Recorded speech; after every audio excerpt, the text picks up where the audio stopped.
ما باید ملت زیایی باشیم. بس دیگر حقارت، بس دیگر آچه فلان بیمدان کردن، بس دیگر پدر فلان فلان کردن. درست که امروز برای ما فلانی برق نمیدهد، درست که امروز فلانی راه ما را تعمیر نمیکند، درست که امروز کسی در راه ما را هم تو ماشینمون را باز میداره از ما مبلغ میگیرد، ولی با آچه فلان فلان کردن آیا کاری ما بود میشه؟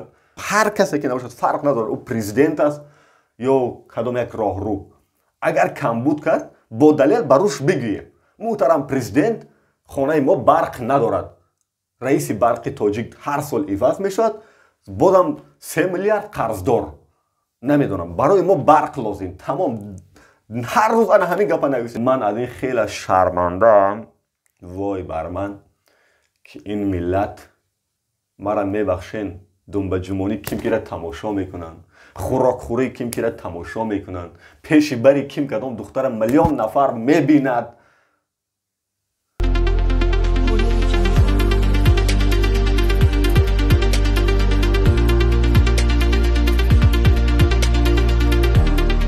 درود بیننده‌های عزیز، حالا هوای نوروزی دارید، من از بسیار خرسندم، امیدوارم خوب خوش و سلامت هستید.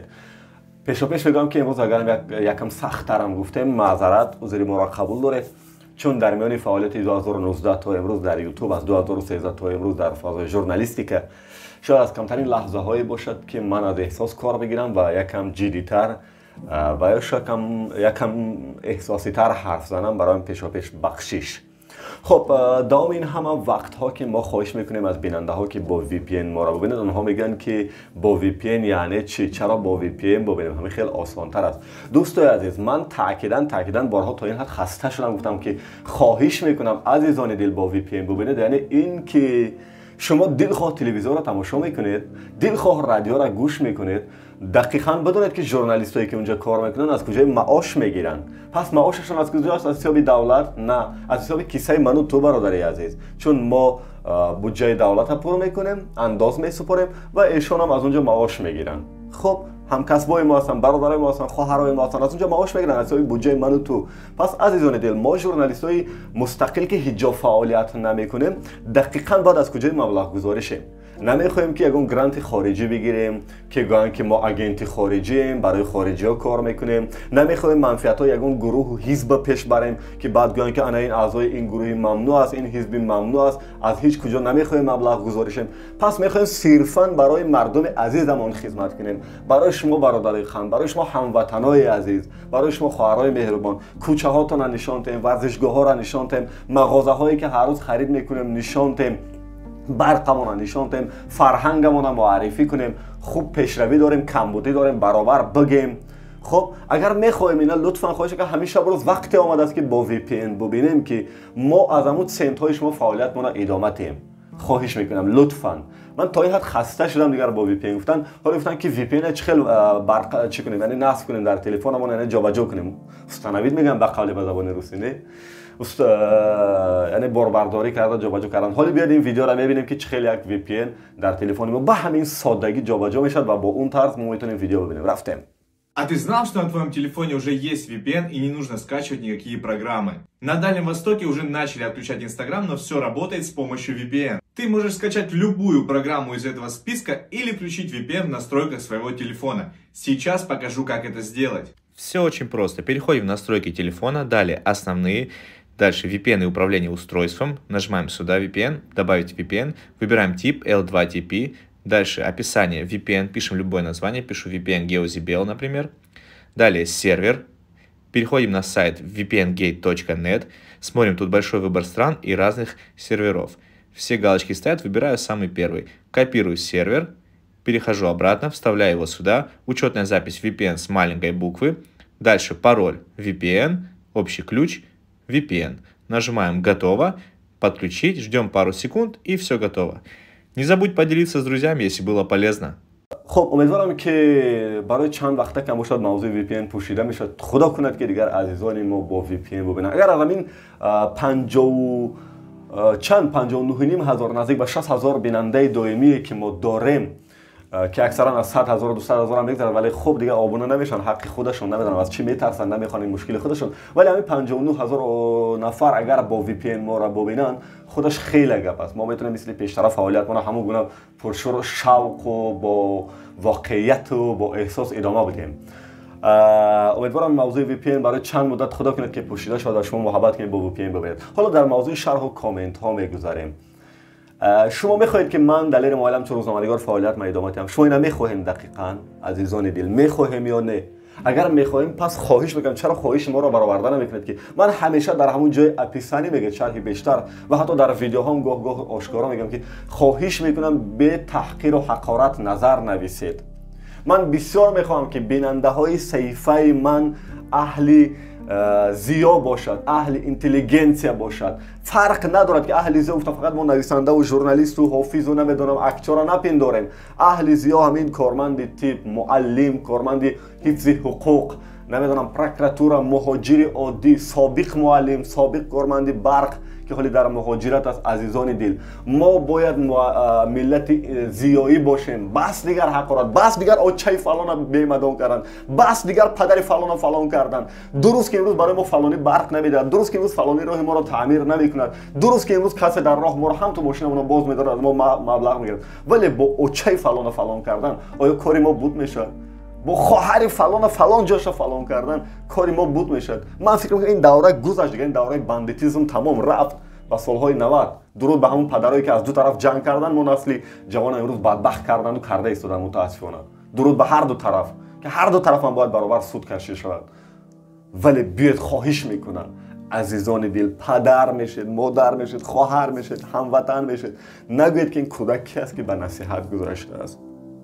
خواهش میکنم در کامنت ها نگاه نکرده به ویدیوی من یا هر جای دیگر بحث کنید حقارت با دلیل، با فکت نویسید که فلانی فلان کرد. همین نوشتن چی بدی دارد؟ شرط است که حتما اوچه فلان باید فلان کنیم. نمیدونم اون کجا رفته ایران. با خودت سرم میترکد وقتی این کامنت ها رو میخونم، باز بخصوص اگر زیر ویدیوی خودم باشه. تا حد نهایی کوشش میکنم تازه میکنم باز نه. خواهش میکنم هر کسی که نباشد، فرق نداره او پرزیدنت است یا کدام یک راهرو، اگر کم بود کرد با دلیل بروش بگیه محترم پرزیدنت خانه ما برق ندارد، رئیس برق تاجیک هر سال عوض میشد، بازم 3 میلیارد قرضدار، نمیدونم برای ما برق لازم. تمام هر روز انا همین گپا نویسید از اونی که حقارت میکنید. هر روز برآمده ویدیو بگید که من خانه ما برق ندارد، کودکم از خونه که میلرزد. چی در کار حقارت؟ همین نشون ده. من در همین عصر 21 ما در همین فضا درس تیار کرده ایستادیم. دکتر آینده، پروکرور آینده همین فضا درس تیار کرده. زیر شمع بابایی در عصر 18. این نشون ده از اون که حقارت میکنیم. بعد یک خواهش دیگر دارم از عزیزان دل در همین کامنت ها. این بحث کامنت ها هست اینجا. دویم بنویسند که اگه دلیل یک کاستوم بروک پوش، اگه دلیل لباس دارش. خب اینا من کاستوم بروک پوشیدم. خب فرضاً پوشیدم. بعد چی با این من ژورنالیست میشم؟ میگن ای ژورنالیست باید کاستوم بروک پوشه، سر و لباسش نگاه کنن. ما میدونیم که تو میتوانی این کارو کردن. من آشکارا میگویم که یگانه لباسی که من دوست نمیدارم این شیم و کاستوم است. شاید در سال یک بار یا 2 بار در یگان معرکه‌ای که بسیار خواهش و زاره و تولا و مهم است میپوشم، یا یگان روزی که مخصوص خودم خوشم میاد میپوشم. همگی یک شیم و کاستوم دارم تمام. و اونم روزی توی عروسی پوشیده بودم. من میتونم با بخرم ولی نمیخواهم.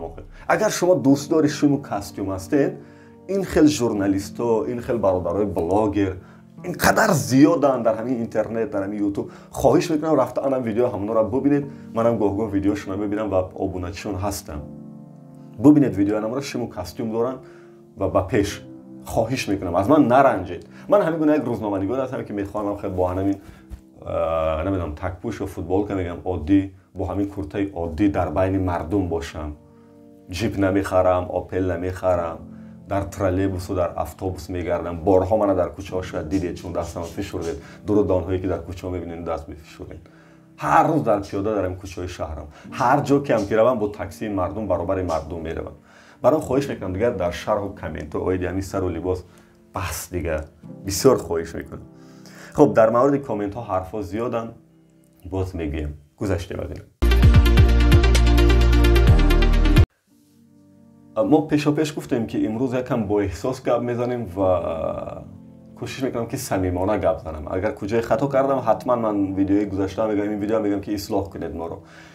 1000 سال اخیر شوخی میکنم البته 1000 سال اخیر ما برای شما چندین صحیفه ها رو تبلیغ میکنیم، ولی متاسفانه میبینم که با گذشت چندین ماه هنوزم صفی بیننده های این صحیفه و آبونچی این صحیفه خیلی کم است. دیگه 100 نفر 50 نفر زیاد میشد در یک ماه که من از این خیلی شرمنده‌ام. وای بر من که این ملت مرا میبخشین، دنبه جمونی کیم که را تماشا میکنن، خوراک خوری کیم که را تماشا میکنن، پیش بری کیم کدام دختر میلیون نفر میبیند. ولی 1000 سال باز میگیم که از صحیفه استاد فرقت سعید، استاد شش مقام تاجیک، استاد اسرار خان، مردمی خان دیدن کنید، نمیبینن، پرواشون نیست هیچ. میگیم به صحیفه آنلاین کینوتئاتر بهار آبونه شد، نمیبینن، پرواشون نیست هیچ. میگیم به صحیفه دوستی ما در این دیار آبونه شد که بسیار صحیفه خوبم ویدیوهای تبلیغی داره، نمیبینن هیچ. آفرین به ما، به خدا آفرین به ما. هم تو یک بار عادی با دلخواه صحیفه های یوتیوبی هموطنای ما، همسرحدای ما نگاه کنید، هموطنان همسرحدای ما نگاه کنید که آنها بیشتر کدام ویدیوها را میبینند. آنها امروز از یوتیوب همچون یک سلاح ایدئولوژی استفاده کرده ایستادند. دیگر از یوتیوب برای مرا ببخشید پیش بر جنبانی و دنبه جنبانی استفاده نمیکنند. یوتیوب این سلاحی موفق عصر 21 در میدان جنگ است. در مورد جنگ اوکراین و روسیه نیز ما یک برنامه داشتیم، دیدیم که امروز جنگ اطلاعاتی بیشتر فایده داره از اون که جنگی روبرو میره به جنگی سلاح. برام خواهش میکنم در یوتیوب به صحیفه های آبونه شوید که حالا من نمیگم صحیفه هایی که من تبلیغ کردم، نه، خواهش میکنم به صحیفه های آبونه شوید که اونجا شما از اون برنامه، از اون دیدن چیزی برای خود بگیرید. از اونی که برای 30 ثانیه کیم که پیش برش نشان داد چی میگیره من نمیفهمم، چی میگیریم یا دنبش جمانده است چی میگیریم، یا کیم که اون خوراک خورش تبلیغ کرد چی میگیریم من نمیفهمم. لطفاً برای من فهمونید که من احمقم از عصر 19 ماندم یا که شما خیلی پیش رفتید و ما بچه‌ها در دوشنبه در همین عقب ماندیم دیگه. من نمیدونم، با خدا نمیدونم. برای من فهمونید همین کامنت ها که صحیفه شخصیم خواهش میکنم یک صحیفه های آبونه شد که اونجا فرهنگ باشد، معنویات باشد، سیاست باشد، اقتصادی درست تحلیل شود، نمیدونم دین درست تحلیل شود، بررسی شود، اجتماع درست بررسی کنن. 30 ثانیه کدام یک حافظ در کدام توی زنده خوانده است، آفرین براو، انا فلانی توی فلانی را با صدای زنده گذارون. ای خدای من، از براس خدا نخواست زنده خوانی هم دیگه تا یه حد تبلیغ شود. نمیدونم فلانی در توی فلانی با فلانی رقص کرد، تمام رقص فلانی تبلیغ 2 میلیون 3 میلیون بیننده، ما رو اقلا 50,000 ببیند، ولی 50,000 سالم درست با فایده برای این ملت. خواهش میکنم عزیزا بس کنید از این گونه صحیفه آبونه شدن، بس کنید از این گونه ویدیوها را دیدن. چی مشکل داره صحیفه استاد فرقت سعید آبونه شویم، یا آنلاین کینوتئاتر بهار آبونه، یا در این دیار بگیریم، یا صحیفه که عبدالستار آبونه شویم، یا صحیفه ذوقی بیگ سعید امینی آبونه شویم، یا فانوس آبونه شویم. همین صحیفه‌ای که من گفتم خواهش میکنم کمبودی یک تاشا برای ما بگید، ما راست به همون مؤلفش می‌نویسیم و اصلاح میکنیم. با دلیل کمبودی یک تاشا نیست، ما اصلاح میکنیم، ما کوشش میکنیم که تنقید پذیر باشیم، همیشه کوشش میکنیم. خب از این بحثی صحیفه هم رفتیم دیگه.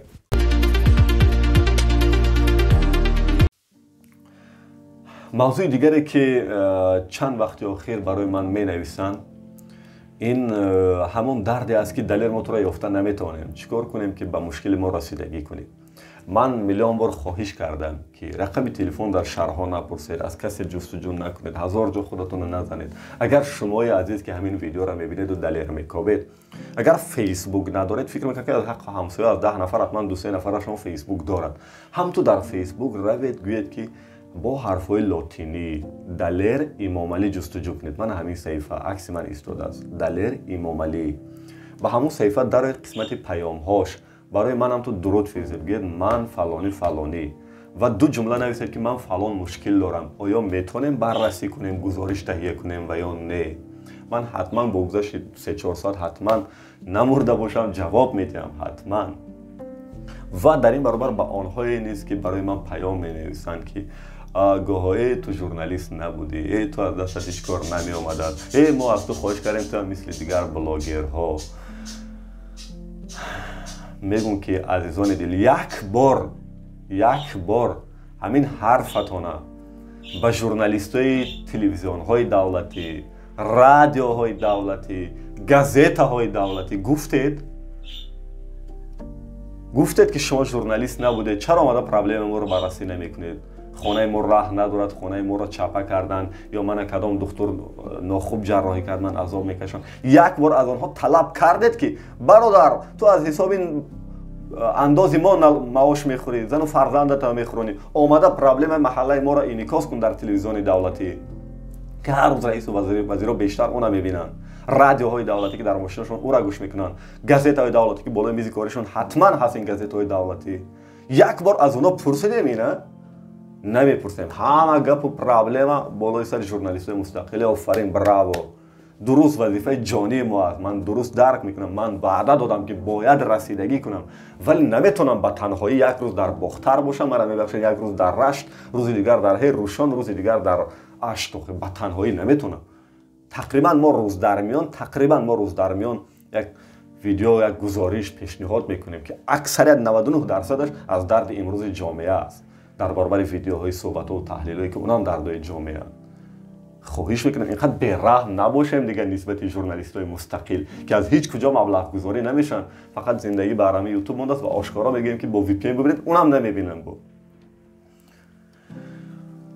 خواهش میکنم من بعد یکم مهربان باشید. اگر ما روزنامه‌نگار مستقل نتونستیم سری وقت به دردتون برسیم یا کدام موضوع را نتونستیم بررسی کنیم، دیگر تازه آمده گریبان ما را گلوگیر نکنید. لطفا رفته همکسبای ما که ما با همراهشون نان و نمک میخوریم، اونا هم گاه گریبانشون رو بگیرید که بگید که چرا نمی برنامه ما را گزارش، کوچه ما را گزارش کنید در ویدیو که رئیس ولایت ببینه. اونا هم گاه ببینید. خواهش میکنم. خب رفتیم موضوع بعدی.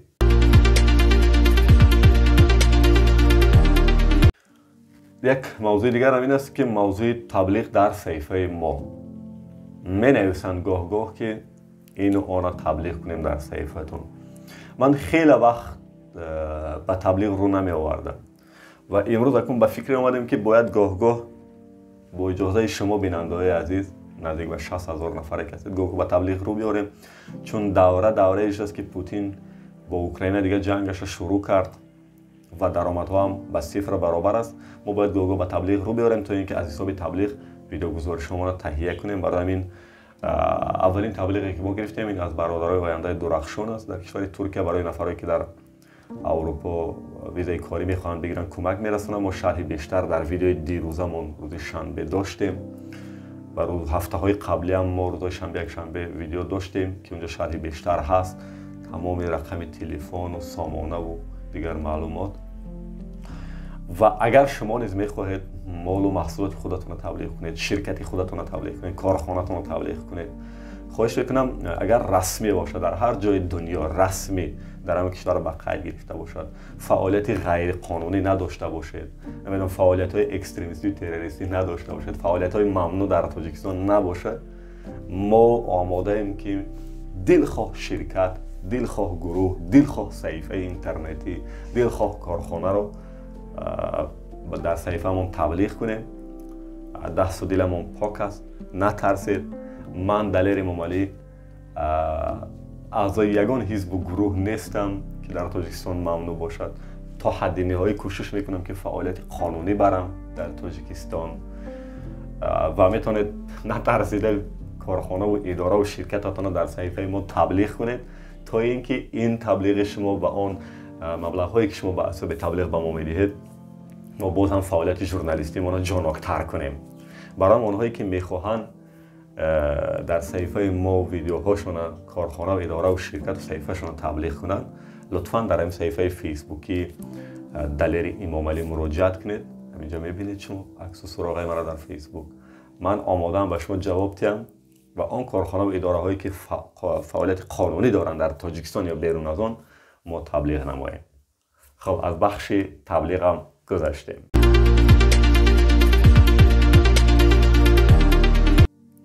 در قسمت اخیر یک چیز دیگر میخوام مراجعت کنم. اوید با ویدیوهایی که ما تهیه میکنیم، مثلا کدام معلم به خانمون، کدام معلم بگذاشت این همه سال در اجاره میشیند، کدام مادر خانش ولنگار میشه، هر چیز دیگر میگوید که حتما سراغای بانکی ما رو داره رقم تلفن نمیدونم. شاید یک وقت من این کار کنم، ولی تا حال میخوام نکنم این کار. برای چی؟ برای که ما از کیسه مهاجر هموطن عزیزمون یک نمیدونم فاند ملی برای خودمون ساختیم، ملت رو میبریم رو به گدایی دیگه. متاسفانه مثل که ولی ما هم دیگه خواهش میکنیم که با این شکل و آن شکل ببینید. میخوام بگم که اگر کدام یک هموطن من به منزل است، ما تا حد نهایی کوشش میکنیم که او با راه قانونی صاحب منزل شود. خب اگر در خانه اجاره میشند، کوشش میکنیم که با راه قانونی صاحب منزل شود یا صاحب زمین نزد حوالگی شود.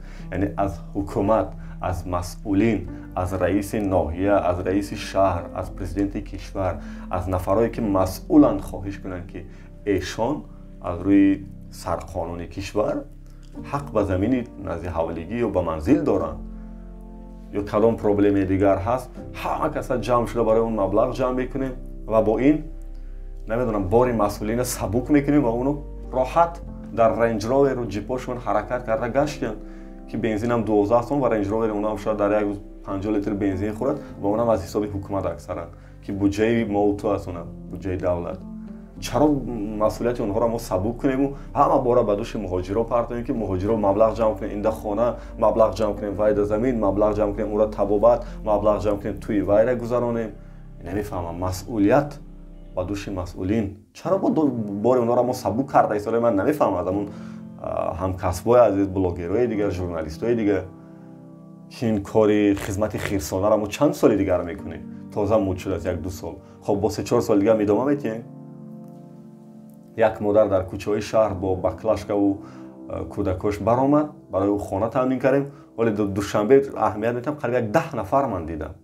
همین است دیگه کار خدمت خیرسانه. اون 10 مادر دیگر در کوچه‌های دوشنبه به هر شکل، با کلیاسکا، با اهرابا، کودکا در دست بکلاشکا جمع میکنن، فهمیدن که کسی را با همین شکل خانه دادن. خب این خیلی پور است، پور شروع کرده از خود من و ما شما هم فکر میکنم هزارها نفر بی خانه ایم. پس باید واقعا طلب کنیم از مسئولین که با ما خانه تیان، با ما زمین نزد حوالگی تیان. درست که به یکدیگر خیر کردن ثواب، ولی تا این حد نه دیگه دیگه عمومی ملی کنیم و دیگه یک ملت باید همه در پشت یکدیگر در بار مهاجرا شیم دیگه و وزیر و رئیس و کبیر را راحت گردن که وظیفه جانی اونا است که تعمیر کنن چند متر زمین نزد حوالگی تیان، اونا با کروسیا بند نکنن. خب در آخر میگم که نوروزتان مبارک باشد. این ویدیو اگر یکم ما مراجعت این ماه همون دیرتر بود و یکم سختم بود و بیش از 59,000 بیننده و نزدیک به 60,000، عذر مرا قبول کنید اگر این دادرتان، این فرزندتان گفت میگوید که این کودک به نصیحت گذاشت، عذر مرا قبول کنید، ولی کوشش کردم که از واقعیت دور سخن نکنم. کجای کمبود کرده باشم برام بنویسید، اصلاح میشم. و اجازه دیم که ما هم کم کم با پرینسیپ‌های خودمون فعالیت بریم، قبل همین سر و لباس و کامنت های بدشنام و اینا. و فکر میکنم که شما ما را با VPN میبینید. امیدوارم که افراد پیدا میشن که مال و محصولاتشون را تبلیغ میکنن در صفحه ما، تا که ما ویدیوهای خوبتر و زیباتر و واقعی‌تر برای شما پیشنهاد کنیم. زنده باد صلح، ثبات، آرامش در روی دنیا، در اوکراین و در تاجیکستان. بدرود تا درودهای دیگر.